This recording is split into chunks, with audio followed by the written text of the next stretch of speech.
ऋभु बोले, हे द्विश्रेष्ठ, यदि आप राजा के समान हैं तो मैं गज के समान हूँ, तो यह बतलाइए आप कौन हैं और मैं कौन हूँ। ब्राह्मण ने कहा, ऋभु के ऐसा कहने पर निदाघ ने तुरंत ही उनके दोनों चरण पकड़ लिए और कहा, निश्चय ही आप आचार्य चरण महर्षि ऋभु हैं। हमारे आचार्य जी के समान अद्वैत संस्कार युक्त चित्त और किसी का नहीं है। अतः मेरा विचार है आप हमारे गुरु जी ही आकर उपस्थित हुए हैं।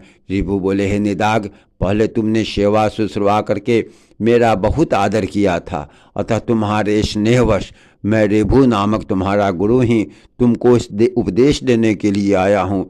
हे महामते, समस्त पदार्थों में अद्वैत आत्मबुद्धि रखना यही परमार्थ का सार है, जो मैंने तुम्हें संक्षेप में उपदेश कर दिया है।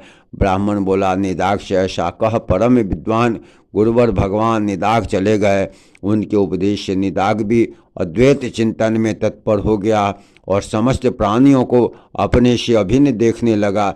हे धर्मज्ञ, हे पृथ्वीपति, जिस प्रकार उस ब्रह्म परायण ब्राह्मण ने परम मोक्ष पद प्राप्त किया, उस प्रकार तू भी आत्मा, शत्रु और मित्र आदि में समान भाव रखकर अपने को सर्वगत जानता हुआ मुक्ति लाभ कर। जिस प्रकार एक ही आकाश श्वेत नील आदि भेदों वाला दिखाई देता है, उसी प्रकार भ्रांत दृष्टियों को एक ही आत्मा अलग अलग दिखता है। इस संसार में जो कुछ है वह सब एक आत्मा ही है, वह अविनाशी है, इससे अतिरिक्त और कुछ भी नहीं। मैं, तू, ये सब आत्मस्वरूप ही हैं। अतः ज्ञान मोह भेद ज्ञान रूप मोह को छोड़।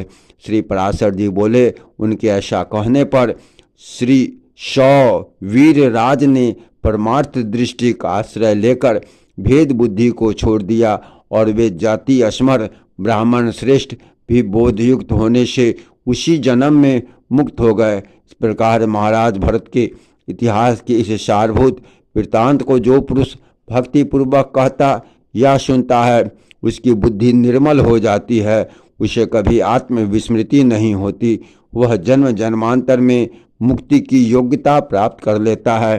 प्रेम से बोलिए श्री लक्ष्मी नारायण विष्णु भगवान की जय।